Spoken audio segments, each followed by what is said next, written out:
Assalamualaikum warahmatullahi wabarakatuh. Yang terhormat Dr. Selvi Melinda, Sarjana Ekonomi Magister Manajemen, selaku dosen pengampu mata kuliah Manajemen Investasi dan Portofolio. Izin perkenalkan, nama saya Yuni Lestari dengan NIM 01110822230018.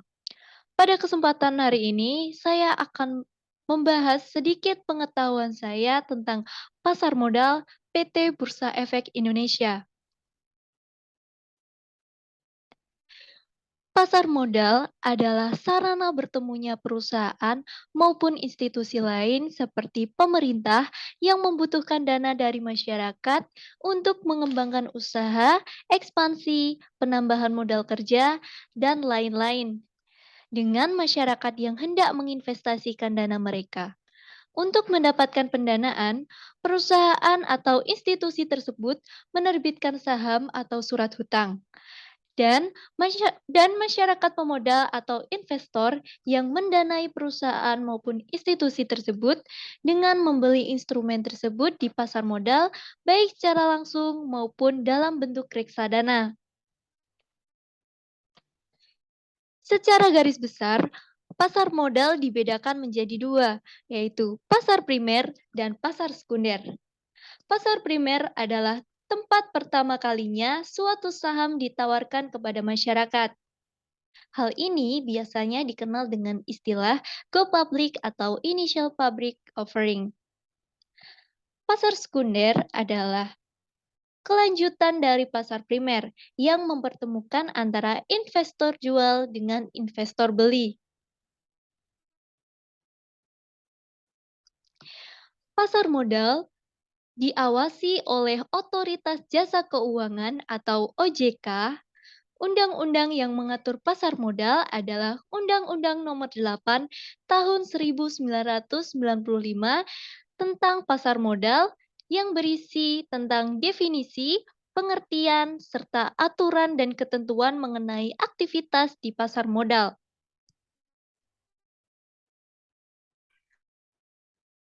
Produk-produk pasar modal. Produk-produk yang ada di pasar modal ada saham, obligasi, reksadana, dan produk lainnya.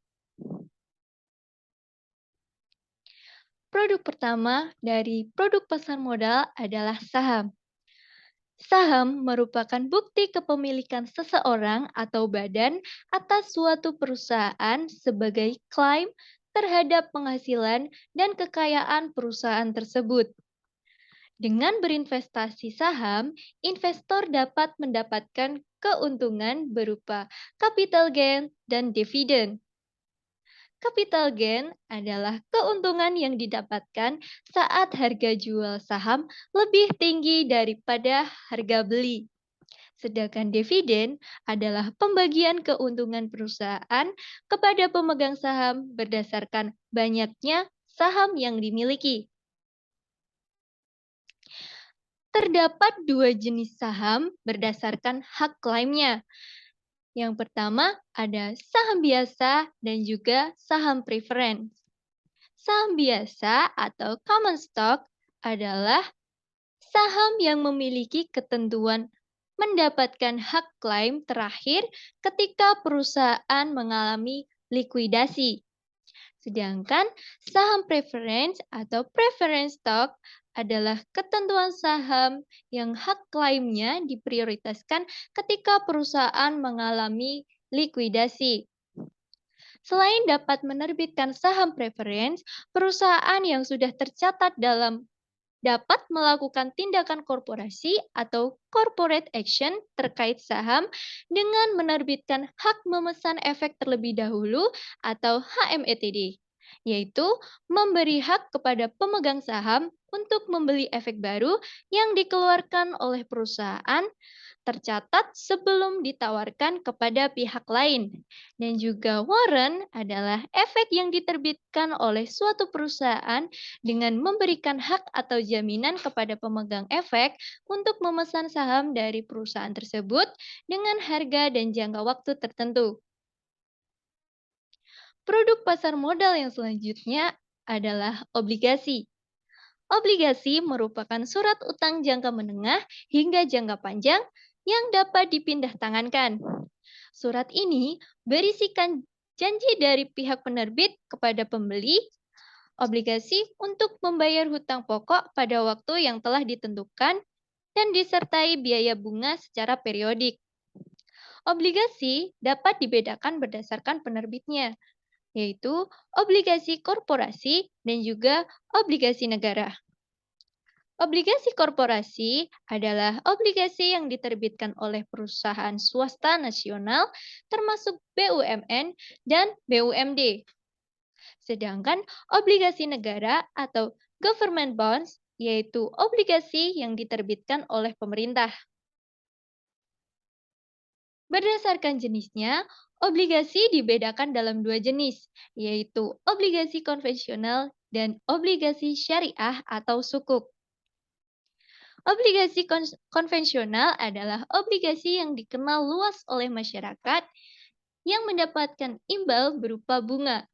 Sedangkan obligasi syariah atau sukuk adalah efek syariah berupa sertifikat atau bukti kepemilikan investor atas underlying aset, yaitu objek yang menjadi dasar transaksi sukuk sebagai penerapan prinsip syariah.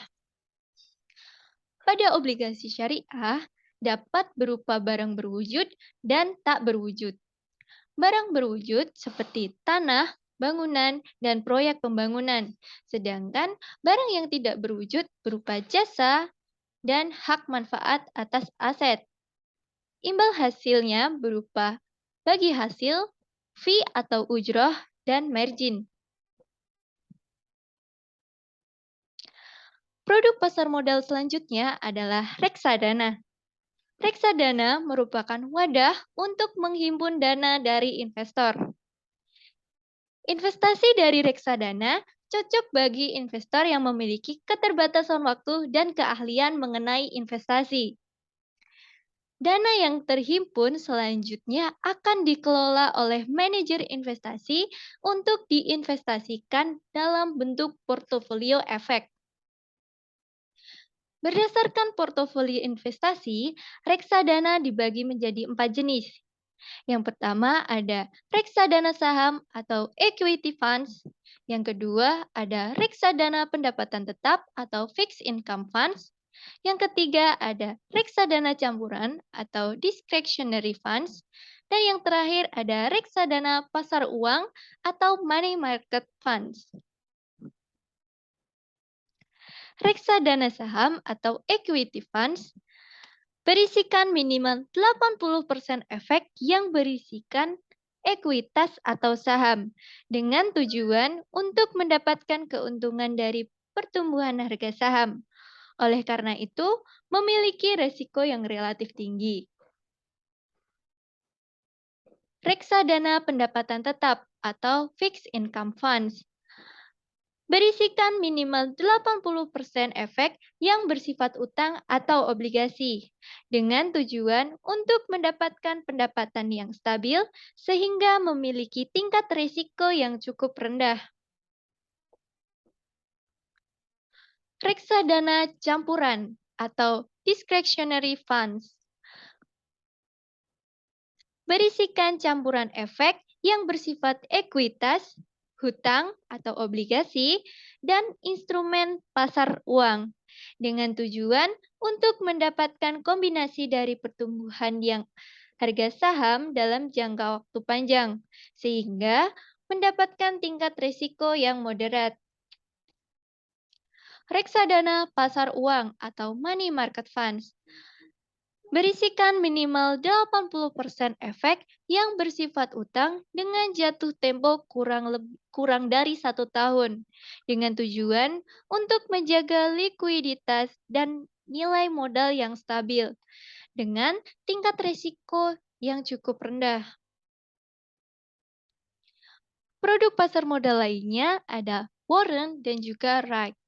Warrant adalah efek yang diterbitkan oleh suatu perusahaan dengan memberikan hak atau jaminan kepada pemegang efek untuk memesan saham dari perusahaan tersebut dengan harga dan jangka waktu tertentu. Sedangkan right merupakan surat berharga yang diterbitkan oleh perusahaan yang memberikan hak kepada pemegangnya atau pemilik saham biasa untuk membeli tambahan saham pada penerbitan saham baru.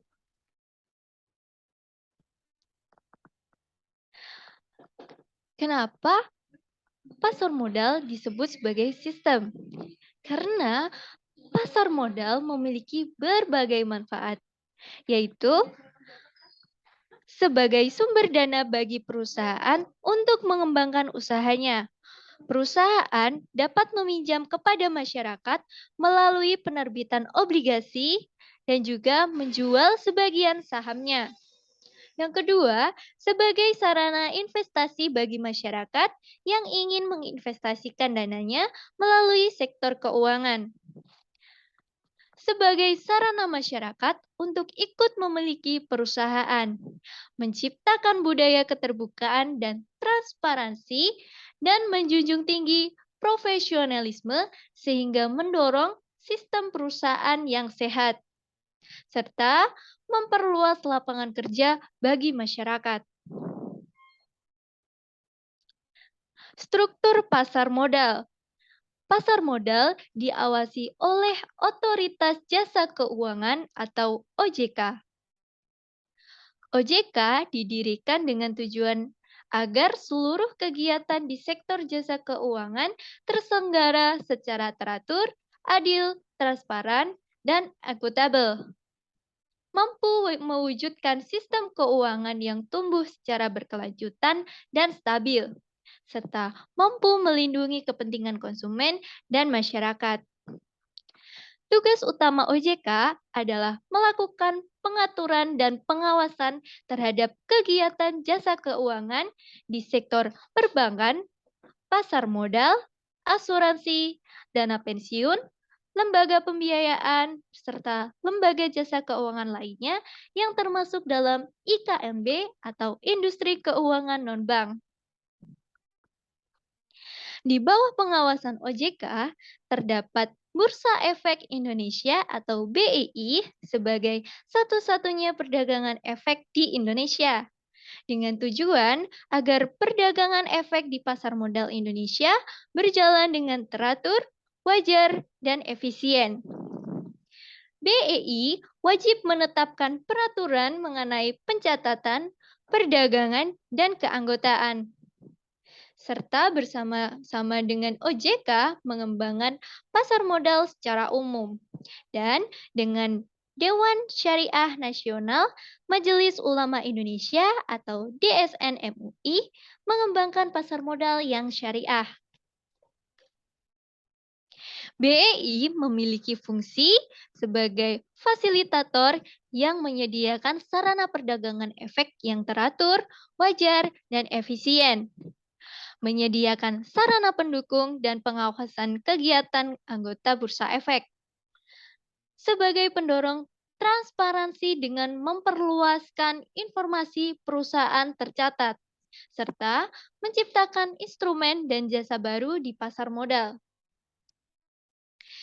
Bersama BEI sebagai regulator pasar modal, terdapat Lembaga Clearing dan Penjaminan atau LKP, serta Lembaga Penyimpanan dan Penyelesaian atau LPP. Lembaga Clearing dan Penjaminan atau LKP, yaitu PT KPI atau Clearing Penjaminan Efek Indonesia, didirikan dengan tujuan untuk menyediakan jasa clearing dan penjaminan penyelesaian transaksi bursa efek yang teratur, wajar, dan efisien. Mayoritas saham LKP wajib dimiliki oleh bursa efek. Sedangkan lembaga penyimpanan dan penyelesaian atau LPP yaitu PT Kustodian Sentra Efek Indonesia atau KSEI didirikan dengan tujuan untuk menyediakan jasa kustodian sentral dan penyelesaian transaksi yang teratur, wajar, dan efisien. Saham LPP dapat dimiliki oleh bursa efek, bank kustodian, anggota bursa, perusahaan efek, biro administrasi efek, serta pihak lain yang disetujui oleh OJK. Ketiga lembaga ini mempunyai wewenang untuk peraturan yang mengikat pihak-pihak lain di dalam perdagangan pasar modal yang dikelompokkan ke dalam perusahaan efek, lembaga penunjang, profesi penunjang, emiten, serta pemodal. Apakah ada lembaga di pasar modal Indonesia yang memiliki fungsi melindungi aset pemodal dan risiko kerugian akibat adanya kecurangan atau penyalahgunaan? Pasar modal Indonesia memiliki Dana Perlindungan Pemodal atau DPP, yaitu kumpulan dana yang dibentuk untuk melindungi pemodal dari hilangnya aset pemodal. DPP dikelola oleh penyelenggara DPP sebagai perseroan yang telah mendapatkan izin usaha dari OJK.